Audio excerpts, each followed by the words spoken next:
আজ বরিশাল যাচ্ছেন তারেক রহমান, বক্তব্য রাখবেন বেলস পার্ক ময়দানে। ভোটে ধর্মের ব্যবহার নিয়ে ভোটারদের সতর্ক থাকার আহ্বান মির্জা ফখরুলের। চোরাগোপ্তা পথে কেউ ক্ষমতায় যেতে পারবে না, পচা রাজনীতি নয়, যুব সমাজ পরিবর্তন চায়, নির্বাচনী সমাবেশে বললেন জামায়াত আমির। বদলে গেল র্যাবের নাম, নতুন নাম SIF। ইসিকে আইনশৃঙ্খলা রক্ষায় নিরপেক্ষভাবে সহায়তা করতে কোস্টগার্ডকে স্বরাষ্ট্র উপদেষ্টার নির্দেশ। ইবাদত বন্দেগীর মধ্য দিয়ে পালিত হল পবিত্র শবে বরাত, মহান আল্লাহর দরবারে ক্ষমা প্রার্থনা।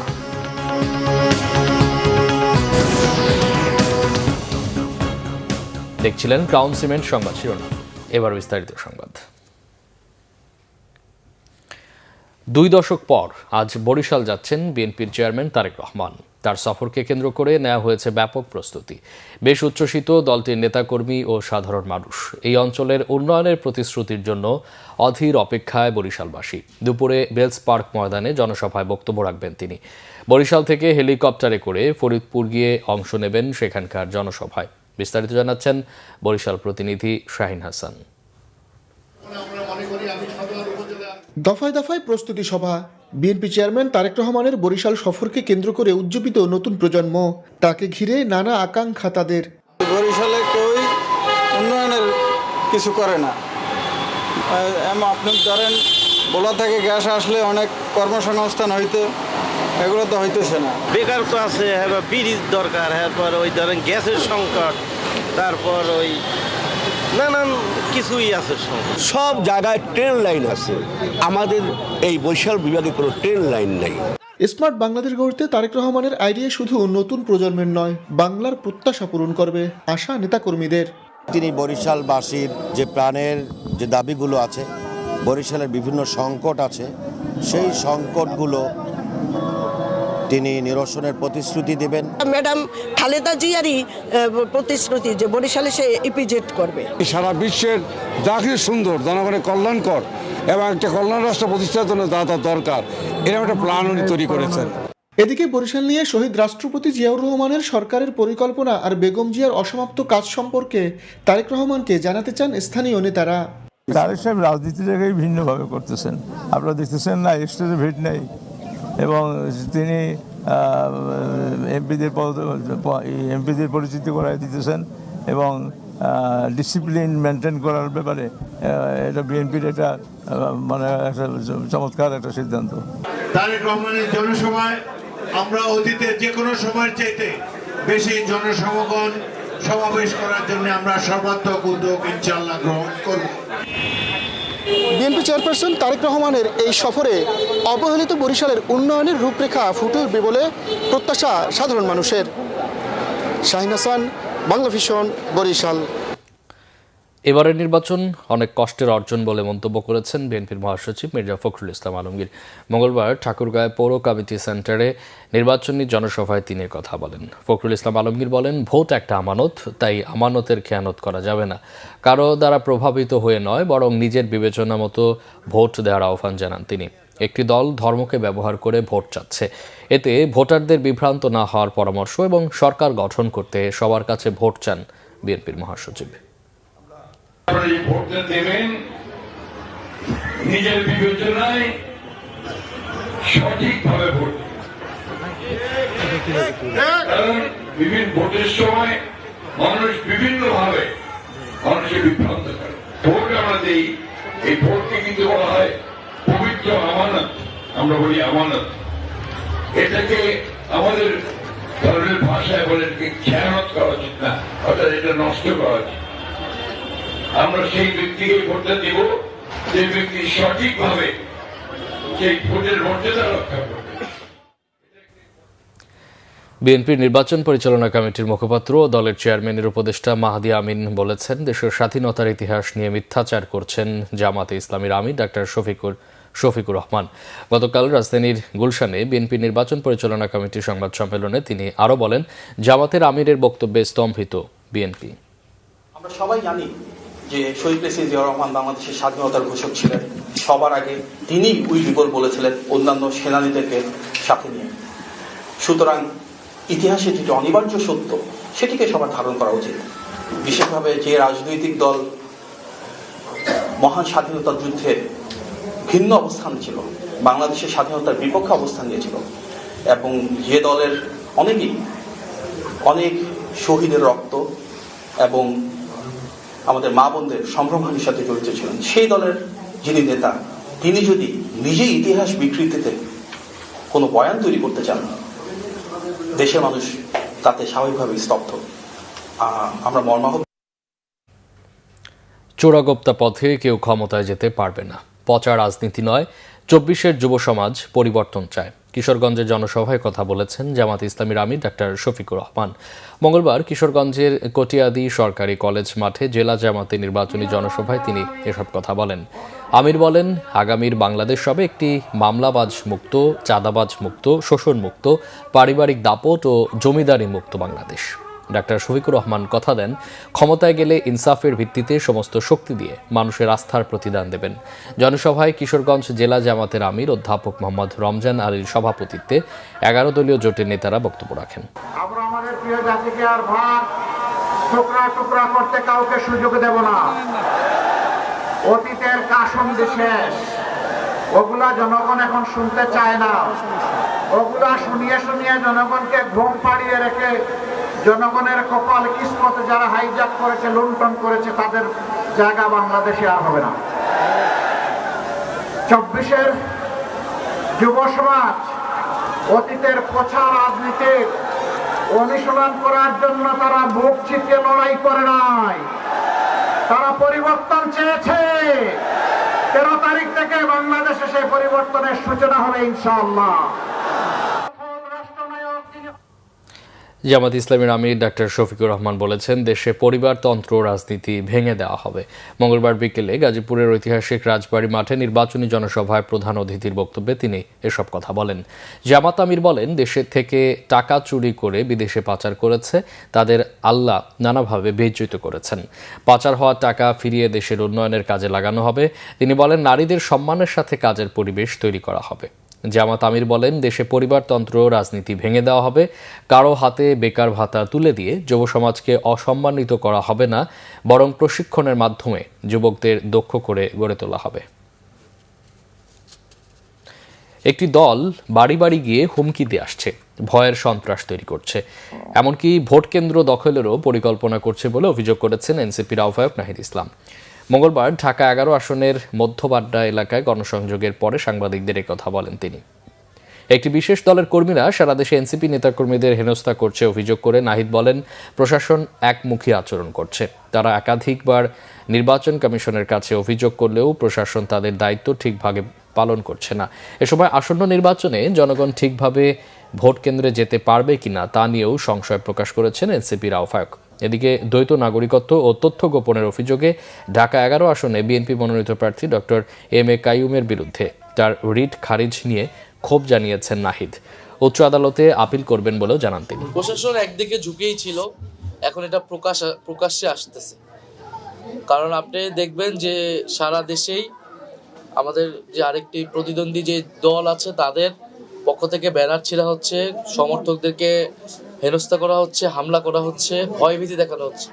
নির্বাচন কমিশনে অভিযোগ দেওয়া হলে নির্বাচন কমিশন কোনো অভিযোগই মানতেছে না। আমাদের গতকাল রাত 2 জন আমাদের নারী কর্মীদেরকে হামলা করা হয়েছে, তাদের উপরে হেনস্থা করা হয়েছে এই শাপলাগুলি প্রচারণার জন্য।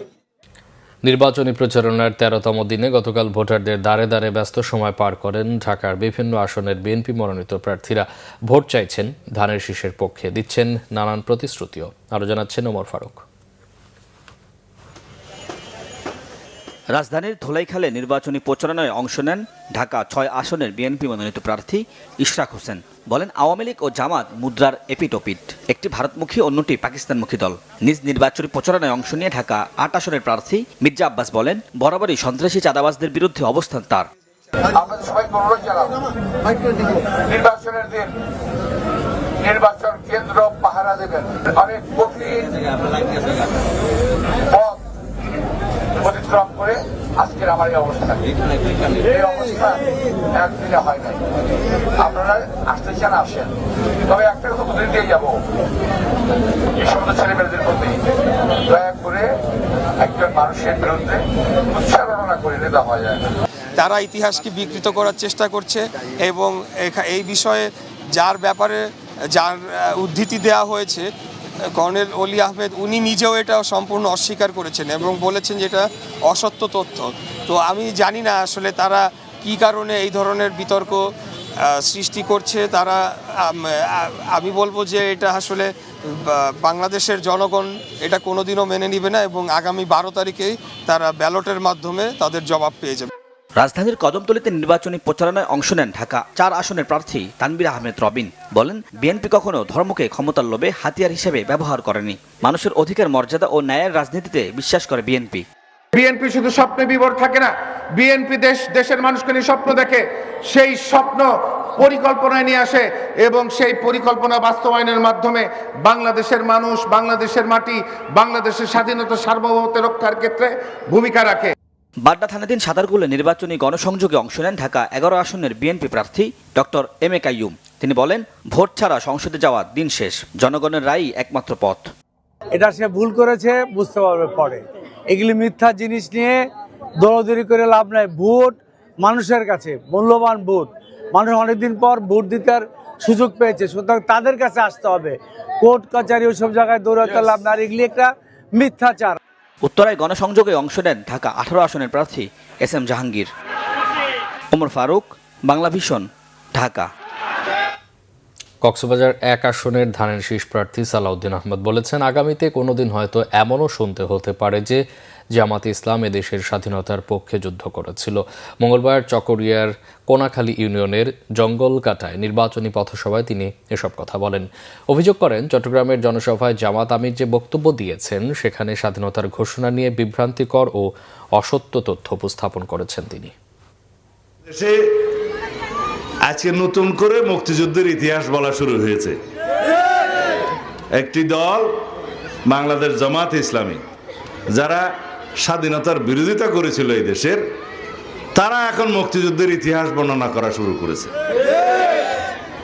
গতকালকে সেই দলের আমির সাহেব বলেছেন এই দেশের স্বাধীনতার ঘোষণা নাকি রাষ্ট্রপতি, শহীদ রাষ্ট্রপতি জিয়াউর রহমান দেয় নাই, তৎকালীন মেজর জিয়া দেয় নাই, কর্নেল অলি সাহেব নাকি দিয়েছে। যে সমস্ত প্রলাপ বকা শুরু করেছে এটা অস্বাভাবিক না, কারণ যারা বাংলাদেশের স্বাধীনতার বিরোধিতা করেছিল তারা বাংলাদেশের স্বাধীনতার ইতিহাসকে বিকৃতি করবে, এটাই স্বাভাবিক। বিএনপির চেয়ারম্যান তারেক রহমানের কন্যা ব্যারিস্টার জায়মা রহমান বলেছেন, নাগরিক হিসেবে প্রতিটি মানুষের সুযোগ সুবিধা নিশ্চিত করতে হলে শারীরিক প্রতিবন্ধীদের কথা মাথায় নিয়ে সার্বজনীন নীতি গ্রহণ করতে হবে। গতকাল রাজধানীতে এক মতবিনিময়ে জায়মা রহমান বলেন, বিএনপি ক্ষমতায় গেলে প্রতিবন্ধীদের জন্য সকল সুবিধা নিশ্চিত করবে। গোলাম মইনুল হাসানের রিপোর্ট।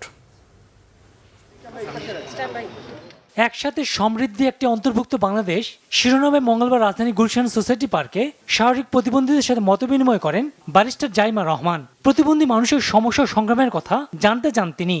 আপনি বলছিলেন যে আপনি এখন পলিটিক্যাল সায়েন্স বিশ্ববিদ্যালয়ে পড়ছেন, তাই না? তো আপনি মানে অনেক কিছু পার হতে হয়েছে তো আপনাকে ওই স্টেজে যাওয়ার জন্য। তো মানে আমি জানতে চাচ্ছিলাম যে কি আর করতে হয়েছিল, মানে বেশ কষ্ট করতে হয়েছিল হয়তো বা। অন্তর্ভুক্তিমূলক সমাজ গঠনে তারা তুলে ধরেন তাদের ধারণা ও দৃষ্টিভঙ্গি। যে আমাদের সাথে যারা আছেন অন্যান্য শিশুরা যারা অপ্রতিবন্ধী, তাদের সাথে যেন আমরা একই স্কুলে যেন একই বিশ্ববিদ্যালয় পর্যন্ত যেন পড়াশোনা করতে পারি। দুঃখের বিষয় এই যে বাংলাদেশে এনভিডিএ নামে একটা স্ক্রিন রিডার আছে যেটা ভালো কাজ করে না। দরকার আমাদের সহায়তা আর আপনাদের একটু মমত্ববোধ। যদি আমরা তা পাই তাহলে আপনাকে কথা দিতে পারি আগামীর বাংলাদেশ প্রতিবন্ধীরা করবে। আমাদের ছাড়া যাহাই কিছু আপনারা পলিসি তৈরি করেন না কেন, কিন্তু সেই পলিসি কার্যকর হবে না। কারণ ব্যথাটা তো আমি বুঝি, আমার মতো আরেকজন হুইল চেয়ার সেই বুঝবে যে সে হুইল চেয়ার ইউজারের কতটুকু কষ্ট। দেশের গণপরিবহনগুলো প্রতিবন্ধী মানুষের চলাচলে উপযোগী করে তোলার গুরুত্ব তুলে ধরেন জাইমা রহমান। বাস চলনে, রেলগাড়ি হোক, ওইটাও তো ওরভাবে মানে অ্যাডাপ্টেড না আমার কাছে, সেটা মনে হয়েছে যতটুকু আমি দেখেছি। তো আপনাদের কি সেটা মনে হয় কিছু কাজ করা উচিত, কাজ কোনো হচ্ছে নাকি কোথাও? নীতি গ্রহণে প্রতিবন্ধী মানুষের বিষয়টি মাথায় রাখার পরামর্শ তার।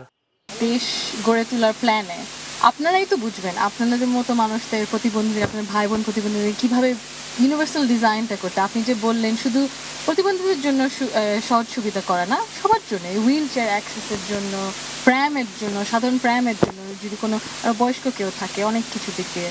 তো আপনারা যে বললেন যে দেশের গর্ব আপনারা হবেন, আর আপনারা তো দেশের গর্বই। আমার মনে হয় এত কষ্ট করেও যে আপনারা এত কিছু করে দেখাতে পেরেছেন, এটা কোন মানে। প্রতিবন্ধী মানুষের বিভিন্ন সমস্যার কথা গুরুত্ব দিয়ে শোনার জন্য ব্যারিস্টার জাইমা রহমানকে ধন্যবাদ জানান তারা। Golam Monirul Hasan, Bangla vision, Dhaka. Rapid action battalion র্যাবের নতুন নাম দেওয়া হয়েছে স্পেশাল ইন্টারভেনশন ফোর্স বা SIF। আগামী সপ্তাহে নতুন পোশাকে দেখা যাবে বাহিনীর এই সদস্যদের। এই সিদ্ধান্তে অনুমোদন দিয়েছেন প্রধান উপদেষ্টা ডক্টর মোহাম্মদ ইউনূস। গতকাল সচিবালয়ে আইনশৃঙ্খলা সংক্রান্ত কোর কমিটির সভা শেষে এই তথ্য জানিয়েছেন স্বরাষ্ট্র উপদেষ্টা জাহাঙ্গীর আলম চৌধুরী। র্যাবের নাম ঘিরে বিতর্কের কারণেই এমন সিদ্ধান্ত বলে জানিয়েছেন স্বরাষ্ট্র সচিব। রিপোর্ট সৈয়দ আব্দুল মুহিতের। অপরাধ দমনে 2004 সালে গঠিত হয় elite force rapid action battalion RAB. আইন শৃঙ্খলা রক্ষার পাশাপাশি ক্রসফায়ার, গুম খুনের মতো নানা কর্মকাণ্ডের অভিযোগে সমালোচিত হয় বাহিনীটি। 2021 সালের ডিসেম্বরে মানবাধিকার লঙ্ঘনের গুরুতর অভিযোগে র্যাব এবং এর কয়েকজন সাবেক ও বর্তমান কর্মকর্তার বিরুদ্ধে নিষেধাজ্ঞা দেয় যুক্তরাষ্ট্র। 2024 সালের 5 আগস্ট পরবর্তী র্যাবের পুনর্গঠন নিয়ে একটি কমিটি গঠন করে দেয় অন্তর্বর্তী সরকার। তাদের সুপারিশে বদলে গেল র্যাবের নাম। সচিবালয়ে স্বরাষ্ট্র উপদেষ্টা জানান, নতুন নাম হবে স্পেশাল ইন্টারভেনশন ফোর্স বা SIF। পোশাকেও আসছে পরিবর্তন।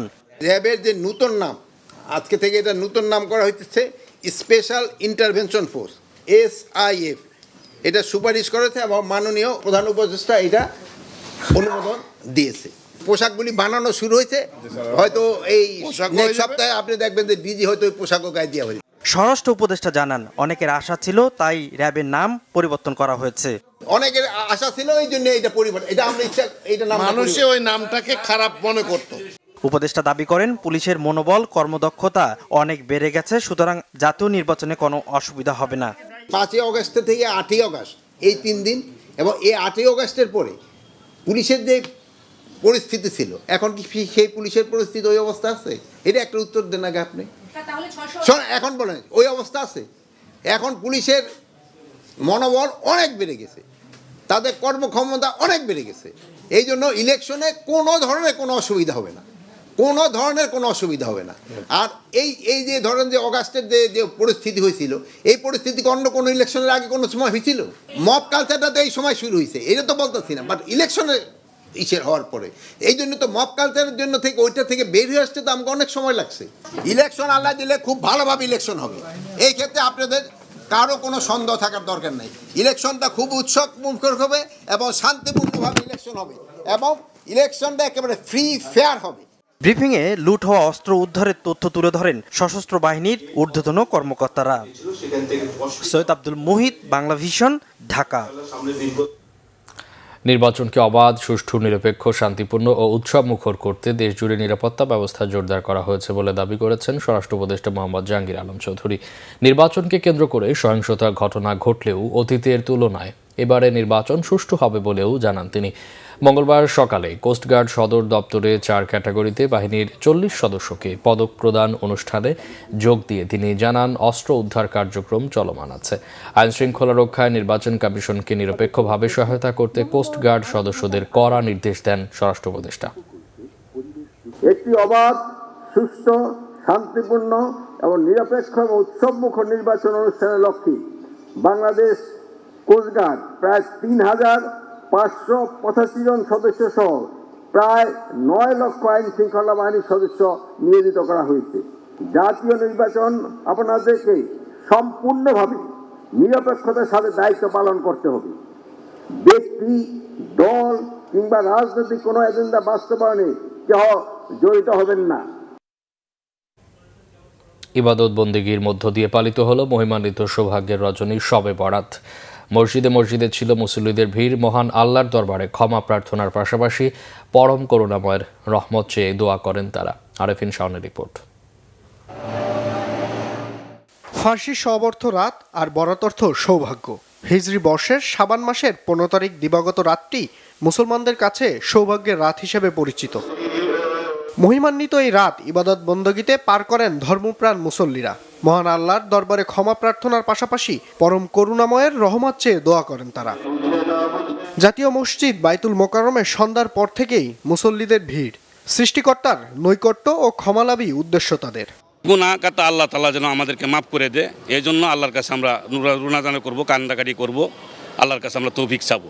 প্রত্যেকের রুহের মাগফিরাতের জন্য দোয়া করছি এবং যারা দুনিয়াতে বেঁচে আছে আল্লাহ তাআলা সৎ পথে চলার তৌফিক দান করে আমাদেরকে, এই দোয়াটাই করছি আল্লাহর কাছে। আজকে আল্লাহ তাআলার কাছে দোয়া করেছি আল্লাহ যেন আমাদের পিছনে যত গুনাহ আছে সমস্ত গুনাহ খাতা মাফ করে। ইসলামী চিন্তাবিদরাও বলছেন এ রাতে আল্লাহ তাআলা তার অনেক বান্দাকে ক্ষমা করে দেন। আল্লাহ রাসূল সাল্লাল্লাহু তাআলা আলাইহি ওয়াসাল্লাম শাবান মাসে অধিক পরিমাণে রোজা রেখেছেন। তো আইয়ামে বীজের যে রোজা আছে সেই উদ্দেশ্য করে যদি আমরা শাবান মাসের মাঝে 3টা দিন রোজা রেখে ফেলি তো একসাথে আমার আইয়ামে বীজের রোজাও হয়ে গেল। তবে লক্ষ্য রাখতে হবে আমাদের জীবনে কখনো কোনো অবস্থায় কোনো কুসংস্কার, কোনো বেদাত এ থেকে আমাদেরকে অবশ্যই দূরে থাকতে হবে। এশার নামাজের পর থেকেই নফল ইবাদত শুরু হয়। রাতভর ইবাদতের পাশাপাশি শবে বরাত উপলক্ষে রোজাও রাখেন অনেকে। আরেফিন শাওন, বাংলা ভিশন, ঢাকা। জুলাই গণ অভ্যুত্থান স্মারক জাদুঘর পরিদর্শন করেছেন বিদেশি কূটনীতিকরা। মঙ্গলবার সাবেক গণভবন জুলাই গণ অভ্যুত্থান স্মারক জাদুঘর ঘুরে দেখান সংস্কৃতি বিষয়ক উপদেষ্টা মোস্তফা সরোয়ার ফারুকী। 2 ঘণ্টা ব্যাপী এই সফরের শুরুতে ফ্যাসিবাদী সরকারের সময় শহীদ ও গুমের শিকার হওয়াদের স্মৃতির উদ্দেশ্যে কূটনীতিকরা 1 মিনিট নীরবতা পালন করেন। ফারুকী বলেন, জাদুঘরটি শেখ হাসিনার অপশাসনের বিরুদ্ধে জনগণের সংগ্রামকে প্রতিফলিত করে এবং অপশাসনের পুনরাবৃত্তি রোধ করতে সাহায্য করবে। এ সময় সেখানে আরও উপস্থিত ছিলেন পররাষ্ট্র উপদেষ্টা তৌহিদ হোসেন। ক্ষমতাচ্যুত স্বৈরশাসক শেখ হাসিনার সাবেক বাসভবন গণভবনকে জুলাই জাদুঘরে রূপান্তর করা হয়েছে। আগামী সপ্তাহে এর উদ্বোধনের আগে বিদেশি কূটনীতিকদের পরিদর্শনের ব্যবস্থা করা হয়। ক্রিকেট। দেশের বিভিন্ন জেলায় 137টি ক্রিকেট পিচ নির্মাণের উদ্যোগ নিয়েছে বিসিবি, জানিয়েছেন গ্রাউন্ডস কমিটির চেয়ারম্যান খালেদ মাসুদ পাইলট। মিরপুর স্টেডিয়ামে সাংবাদিকদের প্রবেশাধিকারে বিধিনিষেধের প্রশ্নে তার সাথে উত্তপ্ত বাকবিতণ্ডা হয় গণমাধ্যম কর্মীদের। সারা দেশের মাঠগুলোতে উইকেট বানানোর বড় পদক্ষেপ নিয়েছে বাংলাদেশ ক্রিকেট বোর্ড। এর মধ্যে খুলনা, বরিশাল, রাজশাহী, বগুড়া, ফতুল্লা, কক্সবাজার, পূর্বাচল ও বিকেএসপি এই 8টি স্টেডিয়াম ও ভেন্যুতে খেলার উপযোগীকরণ ও উন্নয়ন শুরু করেছে বিসিবি। মিরপুরে স্টেডিয়ামে সংবাদ সম্মেলনে পরিকল্পনার বিস্তারিত তুলে ধরেন গ্রাউন্ডস কমিটির চেয়ারম্যান খালেদ মাসুদ পাইলট। সম্প্রতি নিরাপত্তা ইস্যুর কারণে বিসিবির কার্যালয় এবং স্টেডিয়ামে সাংবাদিকদের প্রবেশের ক্ষেত্রে বেশ কিছু বিধিনিষেধ তৈরি করেছে বোর্ড। সাংবাদিকদের প্রবেশে নিরাপত্তা ঝুঁকি কোথায়, এই প্রশ্নের জবাব বিসিবি কর্মকর্তাদের কাছে জানতে চান সাংবাদিকরা। তবে উপস্থিত 2 বিসিবি পরিচালক আব্দুর রাজ্জাক এবং পাইলট কেউই এর সদুত্তর দিতে পারেননি। সাংবাদিকদের স্টেডিয়ামে ঢুকতে দেয়া কিংবা না দেওয়ার বিষয়টি তার বিভাগের নয়, তাই কিছু জানাতে পারছেন না বলে জানান পাইলট। উত্তপ্ত হয়ে ওঠে সংবাদ সম্মেলন। একসময় অপ্রস্তুত হয়ে প্রেস কনফারেন্স ছেড়ে উঠে যান তিনি। মাঠের ফ্যাসিলিটিস কিন্তু আলাদা জিনিস। মাঠের ফ্যাসিলিটিসটা ইম্পর্টেন্ট ইমপ্রুভমেন্টের জন্য। এই হাবগুলো সহ বিভিন্ন জেলায়, ইউনিভার্সিটিতে অনেক জায়গায় আরও প্ল্যান আছে। এইটা যদি বাই মে জুনের মধ্যে করতে পারি, সাথে সাথে প্ল্যান আছে আরও কিছু মাঠকে আমরা ডেভেলপ করবো এমওইউর মাধ্যমে। আচ্ছা, একটু একটা কোশ্চেন আছে ভাই, আপনি কি বলেন? হ্যাঁ, আপনাদেরকে নিয়ে সমন্বয়ে একটা কাজ করা, আলহামদুলিল্লাহ আমি মনে হয় বুঝাতে পেরেছি। কোশ্চেনটা আপনি এমনভাবে বলছেন আপনার ভিউয়ার্স বাড়ানোর জন্য, ঠিক আছে? বাট হ্যাঁ, থ্যাংক ইউ ভেরি মাচ। হ্যাঁ, থ্যাংক ইউ ভেরি মাচ।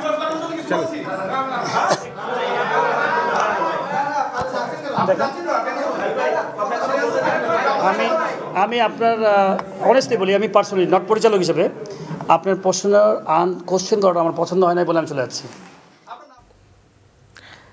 সংবাদ শেষ করব ক্রাউন সিমেন্ট শিরোনামগুলো আরেকবার জানিয়ে।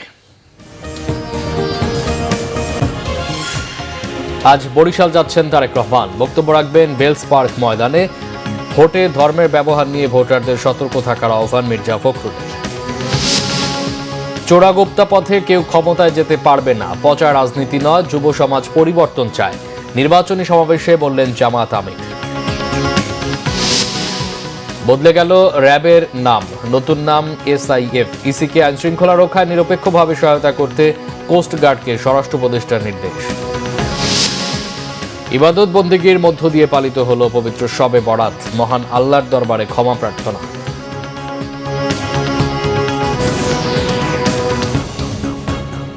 এই ছিল এখনকার মতো। পরে সংবাদ সকাল 10টায়, এর আগে 9টা রয়েছে নিউজ টপ 10 দেখার আমন্ত্রণ রইল। এছাড়া বাংলা ভিশন সংবাদ ও সংবাদ সংশ্লিষ্ট অনুষ্ঠান দেখতে ভিজিট করুন www.bvnews24.com ও facebook.com/banglavisionnews এবং সাবস্ক্রাইব করুন youtube.com/banglavisionnews। এতক্ষণ সাথে থাকায় অসংখ্য ধন্যবাদ।